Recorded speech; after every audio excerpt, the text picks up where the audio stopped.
Welcome back, wrestling WWE fans. In the chaotic, pressure cooker environment of the WWE locker room, alliances are often born not from friendship, but from a shared enemy and a desperate, common need for survival. But what happens when the ghosts of the past and the pride of the present collide, threatening to shatter a fragile peace before it even begins? This is a story of two worlds on a collision course, with a brother's loyalty hanging in the balance. The air backstage was thick with a tense, unfamiliar energy. Jimmy Uso, a man once defined by his unbreakable bond with his twin, now walked a solitary path, a ghost in his own family. The betrayal that shattered the bloodline had left him isolated, adrift in a sea of his own regrets. His grief was a quiet, constant companion. Across the room stood LA Knight, the megastar, a man who built his empire on his own sweat and swagger, answerable to no one. These two men were opposites in every way, one born into wrestling royalty, the other a self-made king.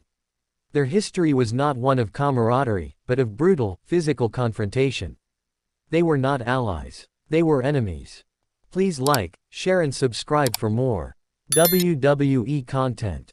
Alright, we're halfway through, and things are about to take a serious turn. If you thought you knew where this was going, think again, this is where the real drama unfolds. Stay tuned, because the best is yet to come. But a new, terrifying force had emerged in the vision, a calculated and ruthless entity that threatened the entire landscape. This wasn't just about wins and losses, it felt like a hostile takeover of the very soul of the brand. In the face of this common enemy, a reluctant pact was formed. Jimmy and Knight, through gritted teeth and a handshake that felt like a betrayal of their own pride, agreed to stand together. You could feel the hesitation in the arena when they walked out side by side. The crowd's reaction was a mixture of confusion and cautious optimism. This was an alliance of pure, desperate necessity, a temporary truce in a much larger war. Their chemistry in the ring was awkward, a series of mistimed tags and hesitant glances, two puzzle pieces from different boxes forced to fit. They fought, and they won. But the victory felt hollow, achieved in spite of themselves, not because of each other. As they stood in the ring, battered but victorious, a hush fell over the crowd.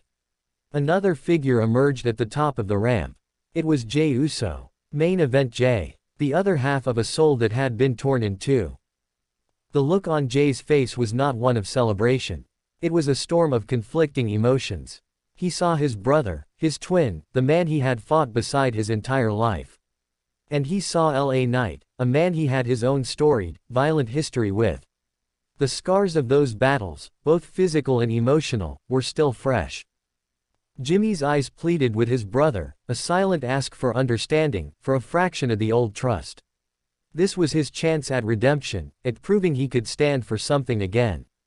But for Jey, the sight was a betrayal of a different kind. It was a visual representation of his brother choosing a stranger over the bond they were still trying to painfully rebuild. Jey's gaze locked not on Jimmy, but on LA Knight. The history between them was too potent, too personal. The pride of a man who had fought tooth and nail to carve out his own identity outside of a faction would not allow him to simply fall in line. This was a family breakdown playing out in real time, with the entire world watching. He didn't raise a fist. He didn't charge the ring. He simply shook his head, a slow, painful rejection. The message was clear. I am not ready for this. I cannot stand with him. The disappointment that washed over Jimmy's face was absolutely heartbreaking.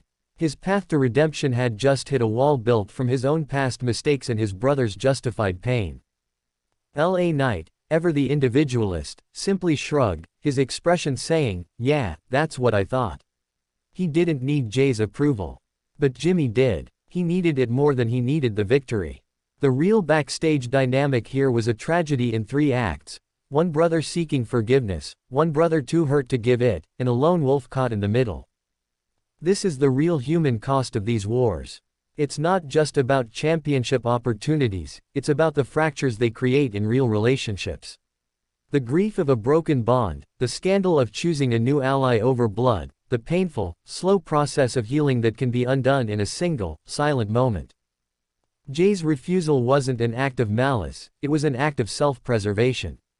To align with Knight would feel like erasing his own journey, disrespecting his own battles. His loyalty was to the memory of what he and Jimmy once were, and to the painful process of rebuilding it on his own terms, without outside interference. As we watch this story unfold, remember the silent communication between those two brothers. Remember the weight of their history. This isn't about a tag team title shot, it's about the legacy of a family and the incredibly difficult, painful work of putting the pieces back together after a shattering betrayal. In the end, true loyalty isn't about blindly following. Sometimes, the most loyal thing you can do is say no, to stand your ground and protect the fragile progress you've made, even if it breaks the heart of the person you're trying to save. That is a legacy of love, complicated, painful, and real.